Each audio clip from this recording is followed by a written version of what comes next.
Om Shri Sai Nathaya Namaha. Shri Sai Satcharitra Chapter 9. Effect of compliance and non-compliance with Baba's orders at the time of taking leave. A few instances, medicancy and its necessity. Devotees, Tharkur families, experiences, Baba fed sumptuously. At the end of the last chapter, it was briefly stated that the bhaktas who obeyed Baba's orders at the time of taking leave fared well, and those who disobeyed them suffered many a mishap. This statement will be amplified and illustrated with a few striking instances and by other matters dealt with in this chapter. Characteristic of Shirdi pilgrimage. One special peculiarity of Shirdi pilgrimage was that none could leave Shirdi without Baba's permission, and if he did, he invited troubles. But if anyone was asked to quit Shirdi, he could stay there no longer. Baba gave certain suggestions or hints when devotees went to bid goodbye and take leave. These suggestions had to be followed. If they were not followed or were departed from, accidents were sure to befall them. We give below a few instances. Tatya Kote Patil. Tatya Kote was once going in a tonga to Kopargaon Bazaar. He came in haste to the masjid, saluted Baba and said that he would go to Kopargaon Bazaar. Baba said, "Don't make haste. Stop a little, forget the bazaar. Don't go out of the village." On seeing this anxiousness to go, Baba asked him to take Shama Madhavrao Deshpande with him. Not minding this direction, Tatya Kote immediately drove off his tonga. Of the two horses, one which cost Rs 300 was very active and restless. After passing Sauli Vihar, it began to rushly ran, got a sprain in its waist and fell down. Tatya was not much hurt but was reminded of Mother Sai's direction. On another occasion, while proceeding to Koldhar village, he disregarded Baba's direction and drove in a tonga, which met with a similar accident. European gentleman. One European gentleman of Mumbai once came to Shirdi with an introductory note from Nanasaheb Chandorkar and with some object in view. He was comfortably accommodated in a tent. He wanted to kneel before Baba and kiss his hand. Therefore, he tried thrice to step into the masjid, but Baba prevented him from doing so. He was asked to sit in the open courtyard below and take Baba's darshan from there. Not pleased with the reception he got, he wanted to leave Shirdi at once and came to bid goodbye. Baba asked him to go the next day and not to hurry. People also requested him to abide by Baba's instructions. Not listening to all this, he left Shirdi in a tonga. The horses ran all right, but when Sauli Vihar was passed, a bicycle came in front, on seeing which the horses were frightened and ran fast. The tonga turned topsy-turvy and the gentleman fell down and was dragged over some distance. He was immediately rescued but had to go and lie in Kopargaon hospital for the treatment of his injuries. Such experiences were legion, and people learned the lesson that those who disobeyed Baba's instructions met with accidents in one way or the other, and those who obeyed them were safe and happy. The necessity of medicancy. Now, to return to the question of medicancy, a question may arise in the minds of some that if Baba was such a great personage, God manifest, why should he have taken recourse to begging bowl throughout his life? This question may be considered and replied from two standpoints. First, who are the people who have a right to live by the begging bowl? Our Shastras say that those persons who, after getting rid of or becoming free from the three main desires, that is, first for progeny, second for wealth, third for fame, and accept sannyas, are the fit persons to live by begging alms. They cannot make cooking arrangements and dine at their home. The duty of feeding them is laid on the shoulders of householders. Sai Baba was neither a householder nor vanaprastha. He was a celibate sannyasi, that is, sannyasi from boyhood.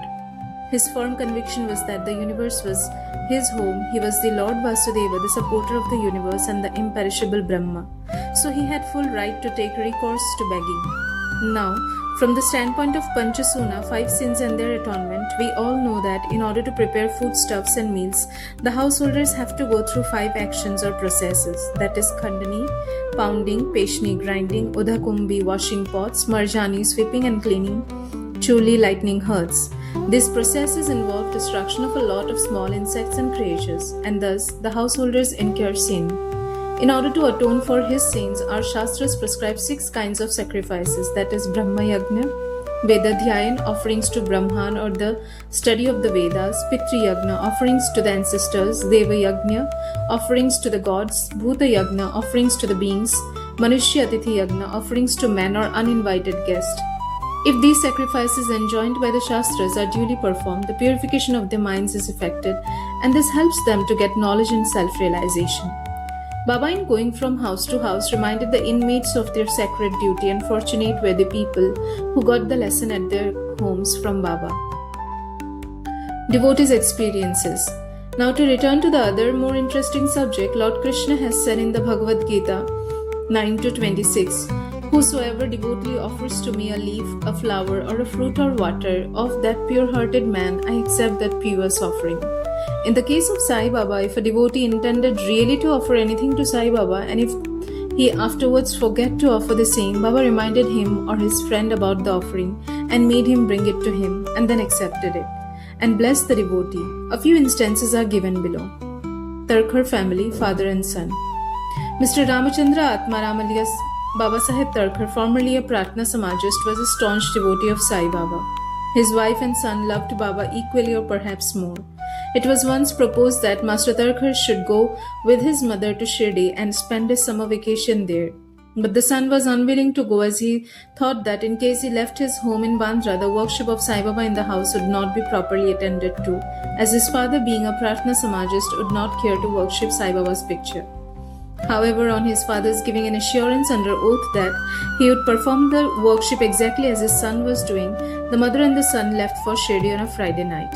Next day, Saturday, Mr. Tarkhar got up early, took his bath, and before proceeding with the puja, prostrated himself before the shrine and said, "Baba, I am going to perform the puja exactly as my son has been doing, but please let it not be a formal drill." Saying so, he performed the puja and offered a few pieces of lump sugar as Navaidya offering. The sugar was distributed at lunchtime. That evening and next day, Sunday, everything went on well. The following Monday was a working day, and it also passed well. Mr. Tarkhar, who had never performed puja like this in all his life, felt great confidence within himself that everything was passing on quite satisfactorily as per the promise given to the son. Next Tuesday, he performed the morning puja as usual and left for his work. Coming home at noon, he found that there was no prasad sugar to partake of. When the meal was served, he asked the servant who told him that there was no offering made that morning and that he had completely forgotten to perform that part of the puja, offering Navaidya. At this, he left his seat and prostrated himself before the shrine, expressed his regret at the same time, chiding Baba for the want of guidance in making the whole affair a matter of mere drill. Then he wrote a letter to his son stating the facts and requested him to lay it at Baba's feet and ask his pardon for his neglect. This happened in Bandra at about Tuesday noon. At about the same time, when the noon aarti was about to commence in Shirdi, Baba said to Mrs. Tarkhar, "Mother, I had been to your house in Bandra with a view to have something to eat. I found the door locked. I somehow got an entry and found to my regret that Bhau, Mr. Tarkhar, had left nothing to eat for me. So I have returned with my hunger unappeased." The lady did not understand this, but the son, who was close by, understood the whole thing, that there was something wrong with the puja in Bandra, and he therefore requested Baba to permit him to go home. Baba refused this, but allowed him to perform puja there. Then the son wrote a letter to his father stating all that took place at Shirdi and implored his father not to neglect the puja at home. Both these letters crossed each other and were delivered to the respective parties the next day. Is this not wonderful? Mrs. Tarkhar. Let us now take up the case of Mrs. Tarkhar herself. She offered three things, that is bharit, roasted brinjal mixed with curds and spice. Second, kachariya, circular pieces of brinjal fried in ghee. Third, pedha, sweet meat ball. Let us see how Baba accepted these. Once Mr. Raghuvir Bhaskar Purandre of Bandra, a great devotee of Baba, started for Shirdi with family. Mrs. Tarkhar went to Mrs. Purandre and gave her 2 brinjals and requested her to prepare bharit of one brinjal and kachariya of the other. When she went to Shirdi and served Baba with them, after reaching Shirdi, Mrs. Purandre went with her dish of bharit to the masjid. When Baba was just sitting for meals, Baba found the bharit very tasty, so he distributed it all and said that he wanted kachariya now. A word was sent to Radha Krishna Mai that Baba wanted kachariya. She was in a fix, as that was no season of brinjals. How to get brinjals was the question. When an inquiry was made as to who brought the bharit, it was found that Mrs. Purandre was entrusted with the duty of serving kachariya. Everybody then came to know the significance of Baba's inquiry regarding kachariya and was wonder-struck at Baba's all-pervasive knowledge. In December 1915, one Govind Malaram Mankar wanted to go to Shirdi to perform the obsequies of his father. Before he left, he came to see Mr. Tarkhar. When Mrs. Tharkar wanted to send something with him to Baba, she searched the whole house but found nothing except a perha, which had already been offered as Navaidya. The boy Govind was in mourning. Out of great devotion to Baba, she sent the perha with him, hoping that Baba would accept and eat it. Govind went to Shri and saw Baba but forgot to take the perha with him. Baba simply waited. When again he went to Baba in the afternoon, he went empty-handed, without the perha. Baba could wait no longer and did ask him straight, "What did you bring for me?" Nothing was the reply. Baba asked him again. The same reply came forth again. Then Baba asked him the question, "Did not the mother, Mrs. Tharkar, give some sweetmeat to you for me at the time of your starting?" The boy then remembered the whole thing. He felt abashed, asked Baba's pardon, ran to his lodging, brought the perha and gave it to Baba. As soon as Baba got it in his hand, he put it into his mouth and gulped it down. Thus the devotion of Mrs. Tharkar was recognized and accepted. As men believe in me, so do I accept them, was proved in this case. Baba fed sumptuously. How? Once Mrs. Tharkar was staying in a certain house in Shirdi. At noon meals were ready and being served when a hungry dog turned up there and began to bark. Mrs. Tharkar got up at once and threw a piece of bread which the dog gulped with great relish. In the afternoon, when she went to the masjid and sat at some distance, Sai Baba said to her, "Mother, you have fed me sumptuously. My famished pranas, life forces, have been satisfied. Ever act like this, and this will stand you in good stead. Sitting in this masjid, I shall never speak untruth. Take pity on me like this. First give bread to the hungry and then eat yourself." Note this well. She could not understand at first the meaning of what Baba said. So she replied, "Baba, how could I feed you?